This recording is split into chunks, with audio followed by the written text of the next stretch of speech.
আটালৈ সুপ্ৰভাত জনাইছো। আজি আমি মেঘালয় ডাউকিলৈ যাত্ৰা আৰম্ভ কৰিম।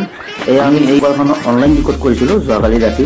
চাওকচোন ফেচিলিটিখিনি, গাড়ীখন ইমান মানে মৰম লগা গাড়ীখন, ফেচিলিটিখিনি ইমান গোটেইখিনি আছে। আগৰ এটা টিভি আছে, আপুনি হেডফোনত য'ত গান শুনিব বিচাৰে গান শুনিব পাৰিব।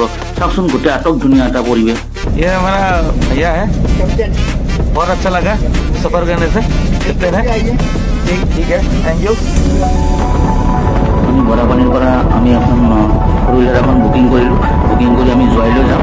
জোৱাইলৈ আমি এতিয়া গাড়ীত উঠিছোঁ। গাড়ীত জোৱাইলৈ গৈ আছে।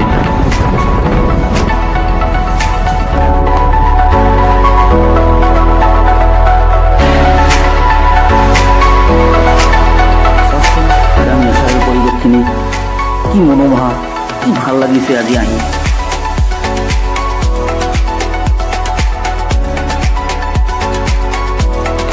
আমি আহি এয়া ডাউকি ৰোডত ষ্টপেজ কৰিলোঁ।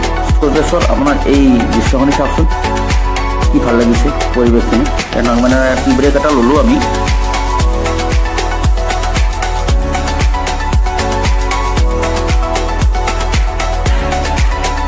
ডাউকি ৰোডত এয়া এটা প্ৰাকৃতিক মনোৰম দৃশ্য দেখিছেনে?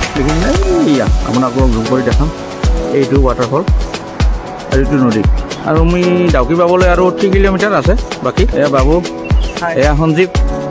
এটা ধুনীয়া এটা পৰিৱেশ আৰু আপোনাক গোটেই নাজাৰাখিনি দেখাব।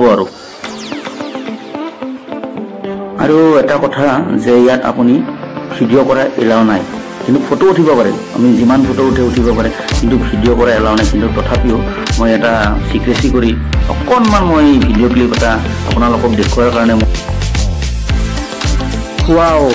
চাওকচোন নাজাৰা, চাওকচোন ইমান ধুনীয়া এটা ভাল লাগিছে। তাৰ বতৰটো ইমান ধুনীয়া, ইমান স্বচ্ছ পৰিৱেশত। আৰু নাজাৰাটো চাওক না আপোনালোকে, কেনেকুৱা ডাউকিৰ এই মনোমোহা দৃশ্য।